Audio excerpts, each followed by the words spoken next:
है 6 1857 का विद्रोह। 1857 में उत्तरी और मध्य भारत में एक शक्तिशाली जन विद्रोह खड़ा हुआ। उसे ब्रिटिश शासन की जड़ तक हिला के रख दी थी। इसका प्रारंभ कंपनी की सेना के भारतीय सिपाहियों से हुआ, लेकिन जल्द ही एक व्यापक क्षेत्र के लोग भी उसमें शामिल हो गए। लाखों किसान, दस्तकार, सिपाही एक साल से अधिक समय तक की मजदूरी से लड़ते रहे। अपनी मिसाली वीरता और बलिदानों से उन्होंने जनता के इतिहास में एक शानदार अध्याय जोड़ा। सामान्य काल। 1857 का विद्रोह सिपाहियों का असंतोष का परिणाम मात्र नहीं था, वास्तव में औपनिवेशिक शासन के चरित्र, उसकी नीति या उसके कारण कंपनी शासन के प्रति जनता में संचित संतोष का विदेशी शासन के प्रति उनका घृणा का परिणाम था। एक शताब्दी से अधिक तक अंग्रेज इस देश में अपना अधिकार बढ़ाते जा रहे थे। इस काल में भारतीय समाज में विभिन्न वर्गों में विदेशी शासन के प्रति जन संतोष और घृणा में वृद्धि होती गई। यही असंतोष था जो आखिर में एक जन विद्रोह के रूप में भड़क उठा। जन संतोष को संभवतः सबसे महत्वपूर्ण कारण अंग्रेजों द्वारा देश का आर्थिक शोषण और देश के परंपरागत आर्थिक ढांचे का विनाश था। इन दोनों बातों ने बहुत बड़ी संख्या में किसानों, दस्तकारों, हस्तशिल्पियों और साथ में बड़ी सेना में परंपरागत जमींदारों और मुखिया लोगों को निर्धनता के मुंह में झोंक दिया। हमने आरंभिक ब्रिटिश शासन के विनाशकारी आर्थिक प्रभाव का एक अध्याय वर्णन किया है। अंग्रेजों की जमीन, राजस्व संबंधी नीतियाँ, कानून प्रशासन की व्यवस्था इस असंतोष के अन्य समान कारण थे। इस असंतोष के खासकर जमीनों के बहुत अधिक लगान के कारण जमीन का मालिकाना अधिकार बहुत सारे किसानों के हाथों से निकलकर व्यापारियों और सूदगारों के हाथों में चला गया। कर्ज के भारी बोझ के तले दबकर रह गए। ये नए जमींदार वो उन परंपराओं से अपरिचित थे जो पुराने जमींदारों को किसानों को जोड़कर रखती थी। इसलिए उन्होंने लगान को बेपनाह बढ़ाकर किसानों को तबाह कर दिया। जो किसान लगान अदा नहीं कर सके उनसे ज़मीनें छीन ली।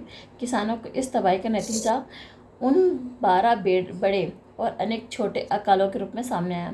1770 के और 1857 के बीच फूटे। दूसरी राह पर अनेक जमींदार भू राजस्व की मांग के कारण परेशान हुए। उन्हें खतरा पैदा होगा, उनकी जमींदारी की ज़मीनें अधिकार जब्त हो जाएंगे और गांव की स्थिति घट जाएगी। जब अधिकारियों और व्यापारियों सूदगार जैसे शुद्ध रूप से बाहरी लोगों ने उनकी जगह ली, तब अपनी स्थिति गिरावट में उनका असंतोष बढ़ गया। इसके अलावा निचले स्तरों पर प्रशासन में व्याप्त भ्रष्टाचार ने साधारण जनता को बुरी तरह से प्रभावित किया। पुलिस, छोटे अधिकारी, निचली अदालतें भ्रष्टाचार के मामले में बहुत बदनाम रहे। विद्रोह कारण चर्चा करते हुए 1859 में एक ब्रिटिश अधिकारी विलियम एडवर्ड ने लिखा है कि पुलिस को जनता कोड़ के समान समझती थी। पुलिस का दमन और लूट खसोट हमारी सरकार के प्रति जनता के असंतोष का एक प्रमुख कारण था। छोटे अधिकारी रैयत और जमींदारों को सताकर अपना घर बनने का कोई अवसर नहीं चूकते थे। न्याय की पेचीदा प्रणाली का लाभ उठाकर धनी लोग गरीबों का दमन करते थे। लगान, भू राजस्व, कर्ज पर बढ़ने वाले सूद का बकाया वसूल करने के लिए किसानों को कोड़े से पीटना, कष्ट देना, जेल भेजना आम बातें थीं। अपनी बढ़ती गरीबी कारण लोग हताश हो गए तथा अपनी स्थिति में सुधार की आशा में आम विद्रोह में शामिल हो गए। समाज के मध्य और उच्च लोग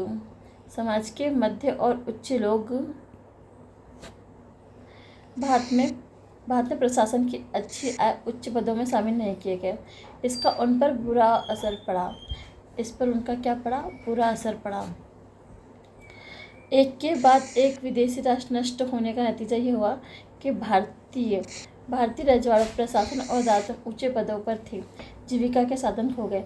अंग्रेजों का अधिकार जमन के कारण सांस्कृतिक गतिविधियों के जरिए आजीविका कमाते थे, बर्बाद हो गए।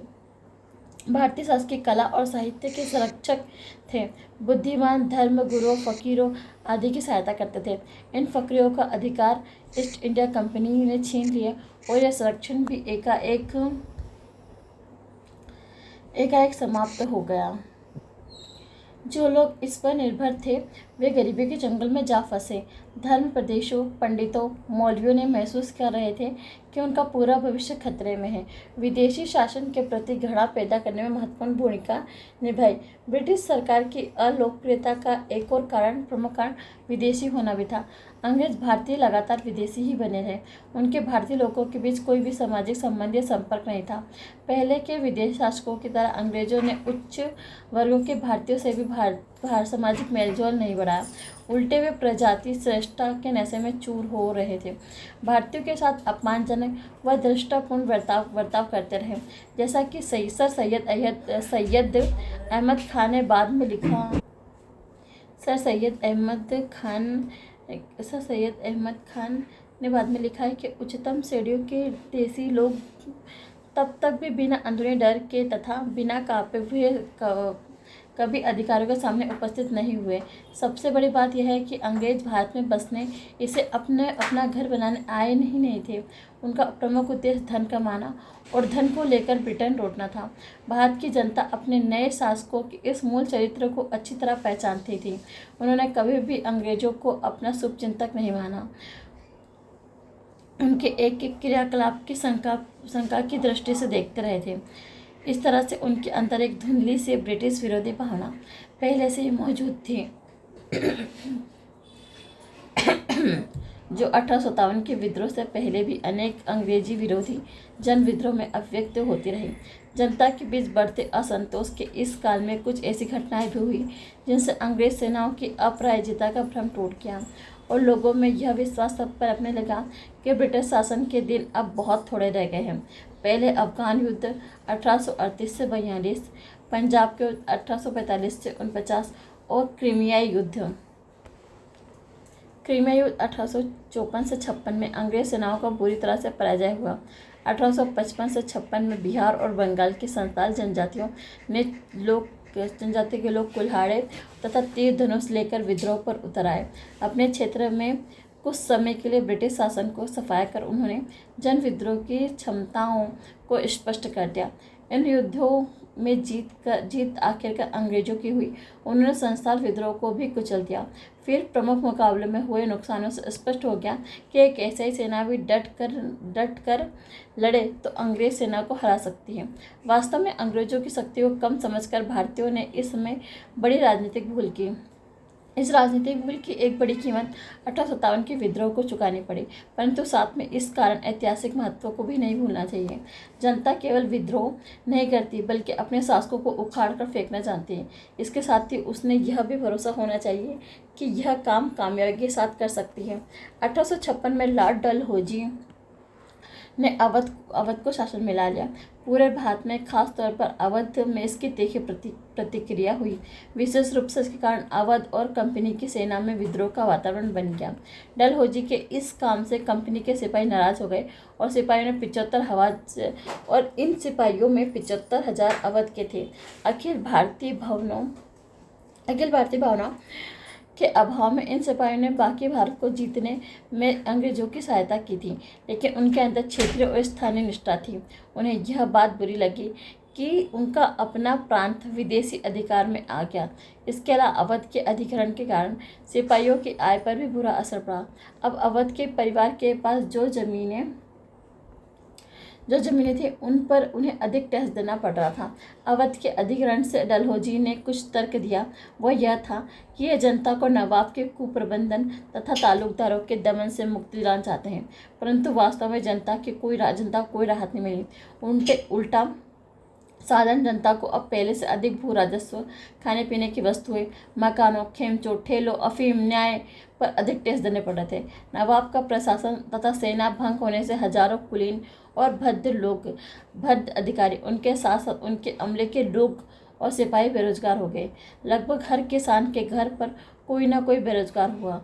इसी तरह जो व्यापारी, दुकानदार, दस्त के अवध के दरबार तथा कुलीनों की सेवा करते थे, उनकी भी आजीविका चली गई। इसके अलावा अधिकांश तालुकदारों और जागीरदारों की जागीरें भी अंग्रेजों ने जब्त कर ली।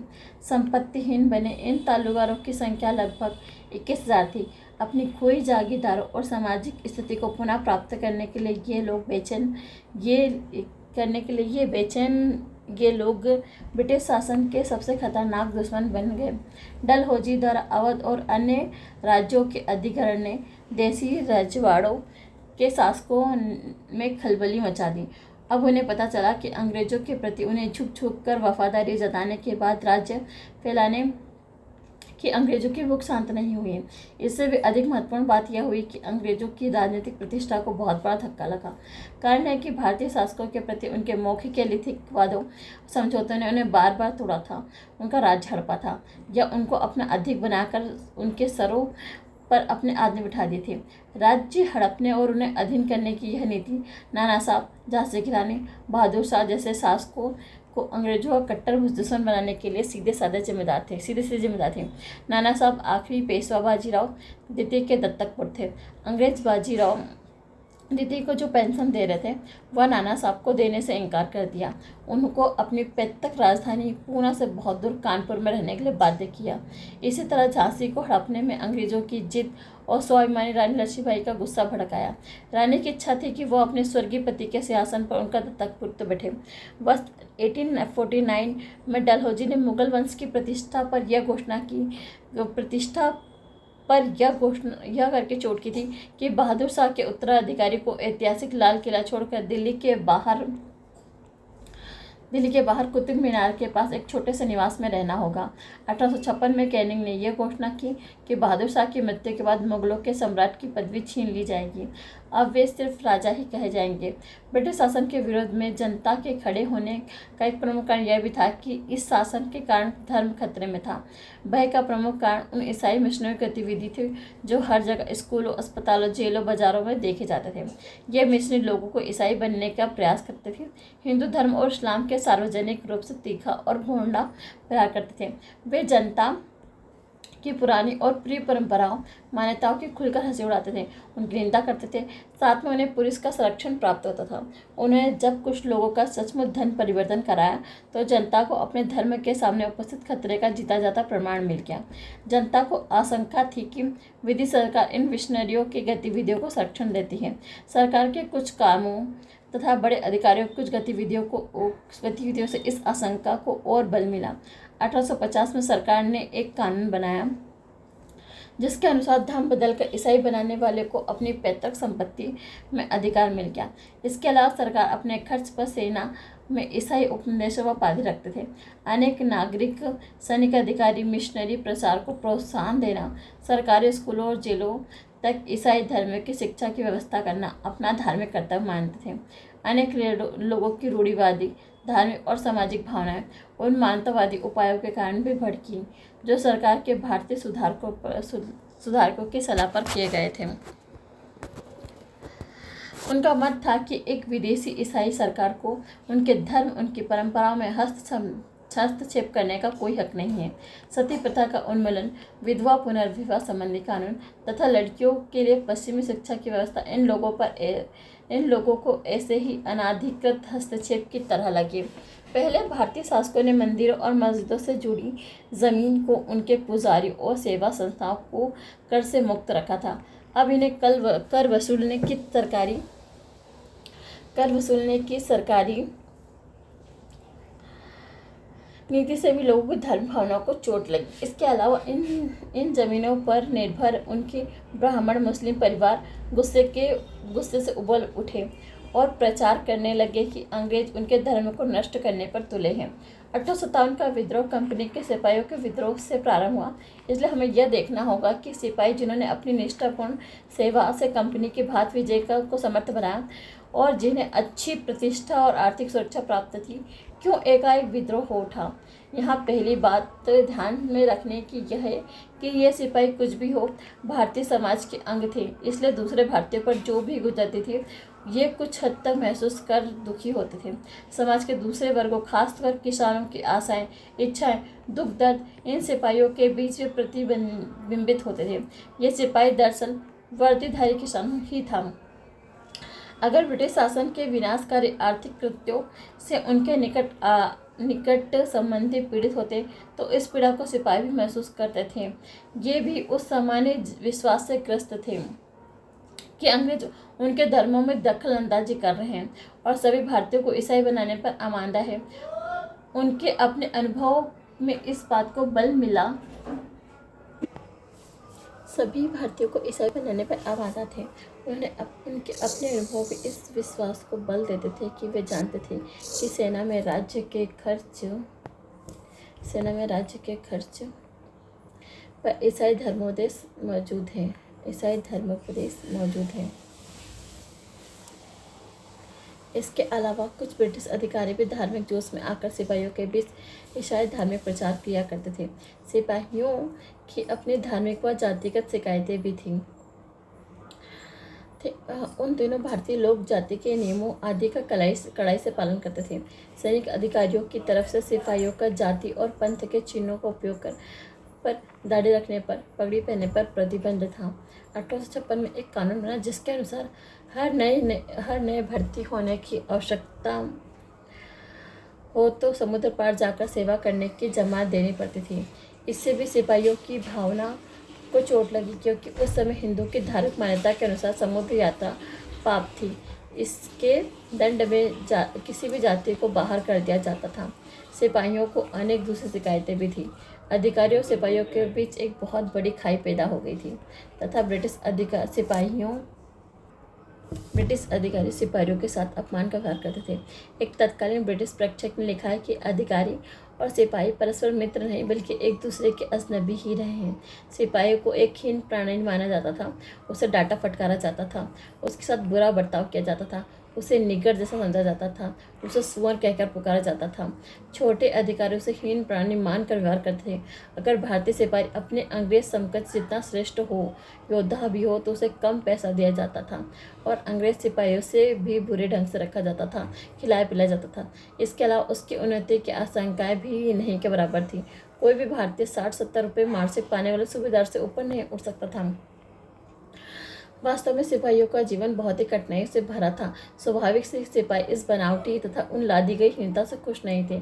जैसा कि ब्रिटिश इतिहासकार T.R. होल्म्स ने लिखा है कि अगर हैदर किसी सैनिक चतुराई का परिचय भी दे देता तो भी वह जानता था कि एक वो मध्य स्त्री अंग्रेज अधिकारी के जितना वेतन नहीं पा सकता। लगभग 30 वर्ष तक निष्ठापूर्वक सेवा करने के बाद जो प्राप्त नहीं करेगा वो भी इंग्लैंड के नए किसी रुगनेंट के हुक्म अदायगी से सुरक्षित नहीं कर सकेगा। सिपाहियों के असंतोष का एक और तत्कालीन कारण हाल में ही जारी हुआ आदेश था कि सिंध या पंजाब में तैनाती के समय उस विदेश सेवा भत्ता नहीं मिला। इस आदेश के कारण सिपाहियों को बहुत अधिक संख्या में वेतन में बड़ी कटौती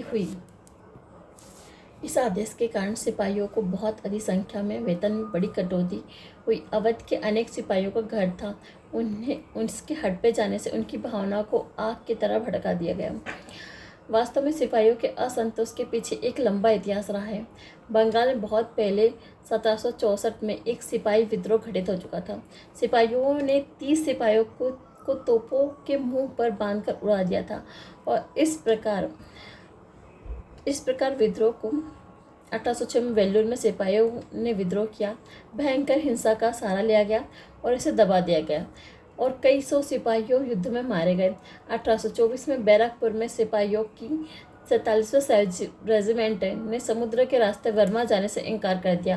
रेजिमेंट को तोड़ दी गई और निहत्थे सिपाहियों को तोपखाने में गोले बरसाने और सिपाहियों के नेताओं को फांसी दे दी गई। 1844 में वेतन और भत्ता के सवाल पर 7 बटालियों ने विद्रोह कर दिया। इस तरह अफगान के दौरान अफगानिस्तान में तैनात सिपाही विद्रोह करने ही वाले थे। सेना में व्याप्त असंतोष को व्याप्त करने के लिए एक मुसलमान और एक हिंदू सूबेदार को गोली मार दी गई।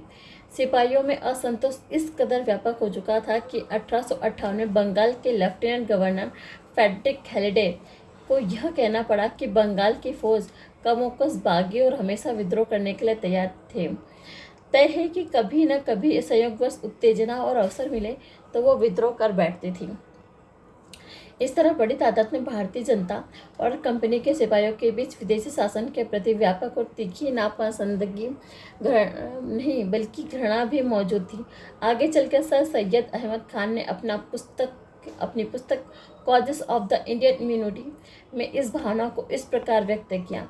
धीरे धीरे यह सोच भारतीयों की आदत बन गई। सभी कानून नीचे गिरने और तबाह करने, उन्हें उसके देशवासियों को उनके धर्म से वंचित करने की दृष्टि से बनाए गए थे। अंततः एक समय एक ऐसा आया कि जब सभी लोग अंग्रेज सरकार के धीमा जहर, रेत की रस्सी या आग की घातक लौ समझने लगे थे। वे ये मानने लगे थे कि अगर वे आज सरकार के चंगुल से बच भी निकले तो कल वे फंसेंगे ही, और अगर कल बच निकले तो तीसरे दिन उनकी बर्बादी अवश्य भावी है। लोग सरकार में परिवर्तन देखते हुए देखना चाहते थे और ब्रिटिश शासन की जगह दूसरे शासन के आने के विचार से दिल में खुशी महसूस करते थे। इस तरह दिल्ली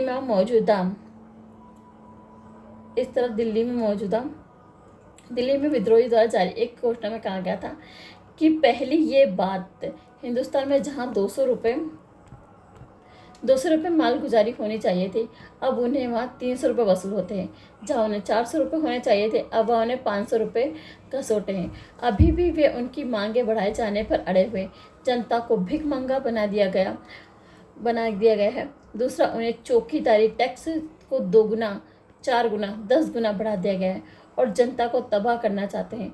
तीसरे, सभी प्रतिष्ठित व्यक्ति और विद्वान लोगों की रोजी रोटी मारी गई है तथा लाखों लाख लोग जीवन की आवश्यकताओं से वंचित हैं। अब रोजी की तलाश में कोई एक जिले से दूसरे जिले जाना चाहता है। हर प्राणी सड़क की चुंगी के नाम पर 6 पाई ला दी जाती है। उसे हर गाड़ी के पीछे 4 से 8 आने देने पड़ते हैं। केवल वे ही लोग जो ये सब चुकाते थे सार्वजनिक सड़कों पर यात्रा करने की छूट पाते थे। हम अत्याचारियों के दमन में कहाँ तक वर्णन करें। धीरे धीरे स्थिति यहाँ तक आ गई कि सरकार इस स्थिति पे आ गई कि सब व्यक्तियों के धर्म को नष्ट करने पर तुल गई। 1857 का विद्रोह ब्रिटिश नीतियों और साम्राज्यवादी शोषण के प्रति जन संतोष का उभार था, परंतु यह आकस्मिक घटना नहीं थी। लगभग 1 शताब्दी तक पूरे भारत में ब्रिटिश आधिपत्य के विरुद्ध धर्म जन प्रतिरोध होते रहे थे। बंगाल और बिहार में जैसे ही ब्रिटिश शासन स्थापित हुआ, सशस्त्र विद्रोह शुरू हो गए। जैसे जैसे ये नए क्षेत्रों को जीतता गया, वहाँ वे विद्रोह फूटते रहे। देश के किसी न किसी भाग पर सशस्त्र विद्रोह के बिना शायद ही कोई साल या एक बड़े विद्रोह के बिना शायद ही कोई दशक गुजरा हो। 1863 और 1856 के बीच 40 से बड़े विद्रोह, सैकड़ों छोटे विद्रोह हुए। इन विद्रोह का नेतृत्व अक्सर राजा, नवाब, जमींदार, भूस्वामी, पोलीगार करते थे, मगर लड़ने वाली फौजों में किसान, दस्तकार, पदच्युत भारतीय शासक, जागीर सत्याग्रह से वंचित किए गए जमींदार या पोलीगरों के भूतपूर्व सैनिक होते थे। ये लगभग निरंतर चलने वाले विद्रोह कुल मिलाकर बहुत ही भयानक होते थे, मगर अपने प्रसार में ये पूरी तरह स्थानीय तथा एक दूसरे से असमृद्ध होते थे। उनका प्रभाव स्थानीय ही रहता था। तत्कालीन कारण, 1857 के विद्रोह का एक बारूद जमा हो चुका था। केवल इसमें एक जलते हुए तीली पकड़ने की देर थी। चर्बी लगी कारतूसों घटना व चिंगारी को बारूद को दिखा दी गई और सिपाहियों के विद्रोह पर उतर आने का साधारण जनता भी उठ खड़ी हुई। नए एनफील्ड राइफल का प्रयोग सबसे पहले सेना में ही प्रारंभ किया गया। इन कारतूसों पर जमी सनी कागज का घोल चढ़ा होता था। कारतूस को राइफल से भरने के लिए पहले उसके सिरे को दांतों से काटना पड़ता था। कुछ उदाहरणों में इस खोल को गाय और सूअर की चर्बी का प्रयोग किया गया था। इससे हिंदू और मुसलमान सिपाही दोनों भड़क गए। उन्हें लगा चर्बीदार कारतूसों का प्रयोग उनके धर्म को भ्रष्ट कर देगा। इनमें से अनेकों का विश्वास था कि सरकार जानबूझकर धर्म को नष्ट करने तथा उन्हें ईसाई बनाने का प्रयत्न कर रहा। अब बगावत का वक्त आ पहुंचा है। विद्रोह का प्रारंभ और उसकी प्रगति। 1857 का विद्रोह स्वतः और अनियोजित था। यह किसी भी सावधानीपूर्वक तथा गुप्त रूप से किए गए संगठन कार्य का परिणाम था। निश्चित रूप से इस सवाल का जवाब दे सकना कठिन है। बस 1857 के विद्रोह में इतिहास का एक अजीब पहलू यह है कि इसका अध्ययन लगभग पूरी ब्रिटिश दस्तावेजों पर आधारित था। विद्रोही अपने पीछे कोई दस्तावेज नहीं छोड़ गए, चूँकि वे गैर कानूनी ढंग से काम कर रहे थे। वे शायद कोई लिखित दस्तावेज नहीं रखते थे। फिर भी वे हरा दिए गए तथा कुचल दिए गए। घटनाओं के बारे में उनके विवरण उनके साथ ही नष्ट हो गए। अंतिम बात यह है कि बाद के वर्षों में अंग्रेज विद्रोह के बारे में किसी भी सहानुभूतिपूर्ण उल्लेख को दबाते रहे तथा जो भी विद्रोही का पक्ष प्रस्तुत करने का प्रयास करता उसके खिलाफ कड़ी कार्रवाई करते थे। इतिहासकारों तथा लेखकों का एक वर्ग का दावा है कि विद्रोह एक व्यापक और सुसंगठित षड्यंत्र का परिणाम था। इसके सबूत पर वो चपातियाँ और लाल कमल के फूलों को गांव-गांव पहुंचाने की घटना तथा घुमक्कड़ सन्यासियों, फकीरों, मदारियों के प्रचार का उल्लेख करते हैं। दूसरे लेखक इतने ही दावे के साथ इस बात से इनकार करते हैं कि विद्रोह के पीछे कोई सुनियोजित तैयारी थी। उनका कहना है विद्रोह से पहले या बाद में भी रद्दी कागज का एक टुकड़ा ऐसा तक नहीं मिला जिसमें सुसंगठित संयंत्र का संकेत मिलता हो। किसी गवाह तक ने इस बात का कोई दावा कभी नहीं किया। विद्रोह का प्रारंभ 10 मई 1857 को दिल्ली की से 36 मील दूर मेरठ में हुआ। फिर यह तेजी से बढ़ता हुआ पूरे उत्तर भारत में फैल गया। जल्द ही उत्तर से पंजाब, पंजाब से दक्षिण तक, नर्मदा तक तथा बिहार से लेकर पश्चिम में राजस्थान तक एक विस्तृत भूभाग इसकी चपेट में आ गया। मेरठ में विद्रोह भड़कने के पहले बैरकपुर में मंगल पांडे शहीद हो चुके थे और वे एक नौजवान सिपाही थे। उन्होंने अकेले विद्रोह करने तथा अपने अधिकारियों पर हमला बोलने के कारण 29 मार्च 1857 को फांसी दे दी तथा ये एक ऐसी अनेक घटना इस बात का संकेत देती है कि सिपाहियों में असंतोष और विद्रोही भाव पक रहे थे। फिर भी इसके बाद मेरठ में विस्फोट हुआ। 24 अप्रैल को तीसरी देसी घुड़सवार सेना ने 90 लोगों ने चर्बीदार कारतूस लेने से इनकार कर दिया। उनमें से 85 ने 9 मई को बर्खास्त कर 10-10 साल की बामशक्कत सजाएं दी गई, जंजीरों में जकड़ दिया गया। मेरठ में तैनात भारतीय सिपाहियों को एक आम विद्रोह भड़क उठा। फिर अगले ही दिन 10 मई को उन्होंने अपने कैदियों को छुड़ा लिया, अपने अधिकारियों को मार डाला, विद्रोह का झंडा बुलंद कर दिया। फिर जैसे जैसे चुंबक उनको खींच रहा हो, वे सूर्यास्त के बाद दिल्ली की ओर चल पड़े। मेरठ के सिपाही अब अगली सुबह दिल्ली में दिखाई पड़े। वहाँ की पैदल सेना आकर उनके साथ मिल गई। उन्होंने अपने यूरोपीय अधिकारियों को मार डाला, शहर को घेर लिया। बागी सिपाहियों ने बूढ़े और शक्तिशाली बहादुर शाह जफर को भारत का सम्राट घोषित कर दिया। दिल्ली जल्द ही इस महान विद्रोह का केंद्र बन गई तथा बहादुर शाह इसके महान प्रतीक बन गए। अंतिम मुगल बादशाह को जिस तरह से सुदृढ़ देश का नेता बना दिया गया, इस तथ्य का प्रमाण था कि इस तरह की मुगल खानदान में लंबे शासन से इस खानदान को भारत की राजनीतिक एकता का प्रतीक बना दिया था। केवल इस कार्य के द्वारा सिपाहियों ने एक फौजी विद्रोह को एक क्रांतिकारी युद्ध में बदल दिया। यही कारण है कि पूरे देश में विद्रोही सिपाहियों के कदम अपने आप दिल्ली की ओर मुड़ गए और विद्रोह पर भाग लेने के लिए सभी राजनेताओं ने मुगल सम्राट अपनी वफादारी घोषित करने में कतई देर नहीं लगाई। फिर सिपाहियों के कहने पर या फिर संभवतः उनके दबाव में बहादुर शाह ने भारत के सभी राजाओं और सरदारों को पत्र लिखा और उनसे आग्रह किया कि ब्रिटिश साम्राज्य से लड़ने और उनको हटाने के लिए वे भारतीय राज्यों का एक महासंघ स्थापित करें। जल्द ही बंगाल की पूरी सेना विद्रोह में शामिल हो गई और यह तेजी से फैल गया। अवध, रुहेलखंड, दोआ, बुंदेलखंड, मध्य भारत, बिहार का एक बड़ा भाग और पूर्वी पंजाब, इन सभी जगहों पर ब्रिटिश साम्राज्य चरमरा उठा। अनेक रजवाड़े में शासक तो अंग्रेज मालिकों के प्रति वफादार बने रखे, मगर उनकी फौजों में विद्रोह भड़क उठा। यह भड़कने के करीब आ गया। इंदौर के अनेक फौजी विद्रोह करके सिपाहियों से आ मिले। इस तरह ग्वालियर के 20,000 से अधिक फौजी तात्या टोपे और झांसी की रानी के साथ चले गए। राजस्थान और महाराष्ट्र में छोटे सरदार अपनी जनता पर भरोसा रखकर विद्रोही बन गए। यही जनता के अंग्रेजों की राजस्थान व महाराष्ट्र के अनेक छोटे सरदार जनता का भरोसा पाकर विद्रोही बन गए। यह जनता सरकार अंग्रेजों की कट्टर दुश्मन थी। हैदराबाद और बंगाल में छिटपुट विद्रोह हुए। यह विद्रोह जितना अधिक व्यापक था उतनी इसमें गहराई भी थी। पूरे उत्तरी और मध्य भारत में सिपाहियों के विद्रोह ने नागरिक जनता को भी आम विद्रोह के लिए प्रेरित किया। सिपाहियों के द्वारा ब्रिटिश सत्ता के समाप्त किए जाने के बाद साधारण जनता भी हथियार लेकर उठ खड़ी हुई और अक्सर बल्लमों कुल्हाड़ों, तीर धनुष, लाठियों और हंसियों तथा देसी बंदूकों के साथ लड़ती रही। लेकिन अनेक जगहों पर सिपाहियों से भी पहले जहाँ कोई फौज तैनात नहीं थी, वहाँ भी जनता ने विद्रोह का प्रारंभ किया। किसानों, दस्तकारों, दुकानदारों, दिहाड़ी वाले मजदूरों, जमींदारों की व्यापक भागीदारी ऐसी चीज़ थी जिसने विद्रोह को उसकी वास्तविक शक्ति दी। इस जन विद्रोह का चरित्र भी दिया। खासकर उन क्षेत्रों में आज जो उत्तर प्रदेश या बिहार में शामिल है। इन क्षेत्रों में किसानों तथा जमींदारों ने सूखदारों और अपनी ज़मीन से बेदखल करने वाले नए जमींदारों को पर हमले करके अपनी तकलीफ़ों को खुलकर जाहिर किया। विद्रोह का लाभ उठाकर उन्हें सूद गुरों की खाताबहियों, कर्जों के दस्तावेजों को नष्ट कर दिया। उन्होंने अंग्रेजों द्वारा स्थापित अदालतों, तहसीलों, कार्यालयों, मालगुजारी के दस्तावेजों तथा थाने पर हमले किए। यह भी महत्वपूर्ण है कि अनेक लड़ाइयों में सामान्य जनता की संख्या सिपाहियों से कहीं अधिक बहुत ज़्यादा थी। एक अनुमान के अनुसार अवध में किसानों से लड़ते हुए तथा मरने वालों में लगभग 1.5 लाख लोगों में से 1 लाख से अधिक सामान्य नागरिक थे। यह भी ध्यान रहे कि जहाँ जनता विद्रोह में शामिल नहीं हुई, वहाँ लोगों ने भी सिपाहियों के साथ सहानुभूति का व्यवहार किया।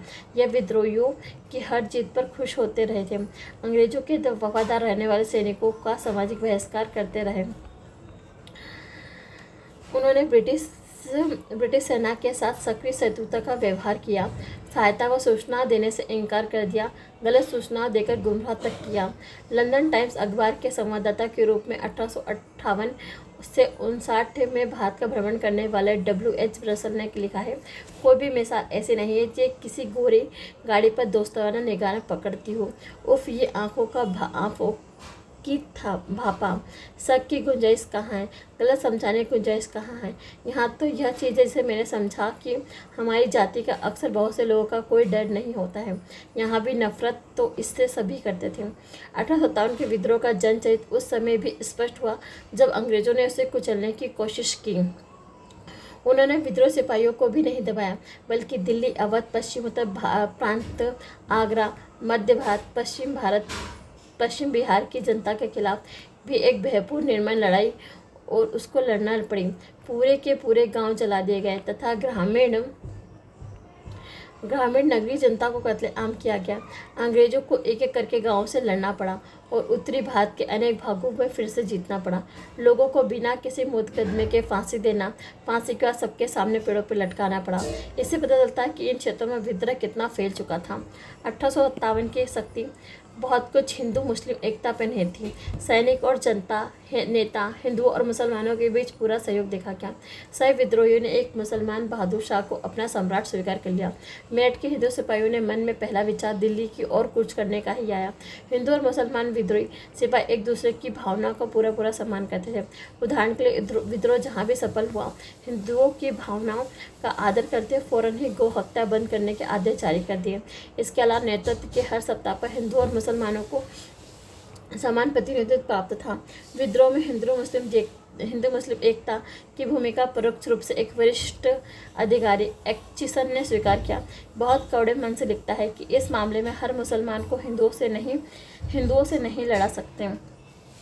वास्तव में 1857 की घटनाओं से यह तथ्य स्पष्ट हो गया था कि मध्यकाल में तथा 1858 से पहले भारत की जनता राजनीति अपने मूल रूप से सांप्रदायिक नहीं थी। 1857 के विद्रोह के प्रमुख केंद्र दिल्ली, कानपुर, लखनऊ, बरेली, झांसी, आरा, बिहार। दिल्ली के प्रतीक के रूप में कहने को विद्रोह के नेता सम्राट बहादुर शाह थे, परंतु वास्तविक नियंत्रण एक सैनिक समिति के हाथों में था, जिसके प्रमुख जनरल बख्त खान थे। इन्होंने बरेली के सैनिकों का नेतृत्व किया था। उनको दिल्ली ले आए। ब्रिटिश सेना में वो तोपखाना के एक मामूली सूबेदार थे। बख्त खान विद्रोह के प्रमुख केंद्र में साधारण तथा निम्न वर्गीय जनता के प्रतिनिधि थे। विद्रोह के नेतृत्व में की जंजीर में सबसे कमजोर कड़ी शायद सम्राट बहादुर शाह ही थे। उनका कमजोर व्यक्तित्व, उनकी अधिक आयु, नेतृत्व के गुणों का अभाव के कारण विद्रोह के प्रमुख केंद्र ही राजनीतिक दुर्बलता आई और विद्रोह की अकथनीय हानि पहुंची। कानपुर में विद्रोह के नेता नाना साहब थे। अंतिम पेशवा बाजीराव के दत्तक पुत्र थे। सिपाहियों की सहायता से अंग्रेज को कानपुर घेरकर नाना साहब ने स्वयं को पेशवा घोषित कर दिया। साथ ही बहादुर शाह को भारत का सम्राट घोषित करके उन्होंने उन्होंने अपने को उनका प्रतिनिधि घोषित कर दिया। नाना साहब की ओर से लड़ने का भारी मुक्ता उनके विश्वसनीय सेवक तात्या टोपे के सिपाहियों पर था। अपनी देशभक्ति, शौर्यमय युद्ध तथा कुशल छापामार कार्रवाई के कारण तात्या टोपे अमर ही हो चुके थे। नाना साहब एक और सहनीय विश्वसनीय सेवक अजीमुल्ला थे। वे राजनीतिक प्रचार प्रसार में माहिर थे। दुर्भाग्य से नाना साहब ने कानपुर में अंग्रेजों की सुरक्षित निकाल देने का वायदा करने के बावजूद उन्हें धोखे से मारकर अपनी बहादुरी पर कलंक का टीका लगा दिया कि महारानी बेगम हजरत महल कर रही थी।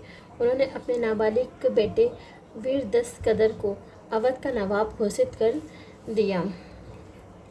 लखनऊ के सिपाहियों तथा अवध के किसानों और जमींदारों की सहायता से बेगम ने अंग्रेजों के खिलाफ चौतरफा युद्ध छेड़ दिया। जब अंग्रेज शहर छोड़ने के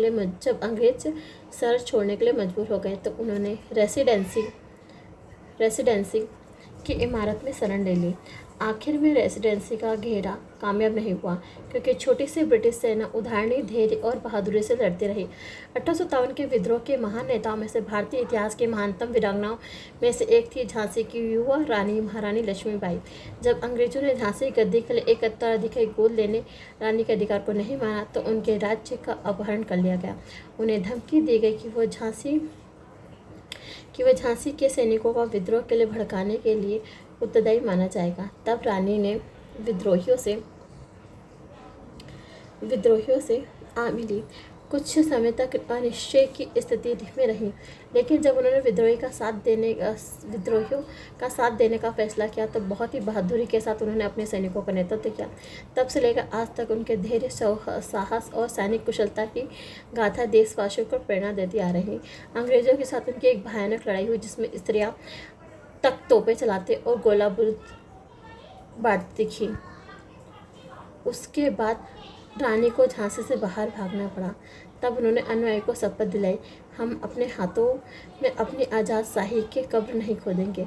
तात्या टोपे और अपने अफगान रक्षकों की सहायता उन्होंने ग्वालियर पर कब्जा कर लिया। अंग्रेजों के वफादार महाराज सिंधिया ने रानी से लड़ने की कोशिश की, मगर उसके अधिकांश सैनिक रानी से जा मिले।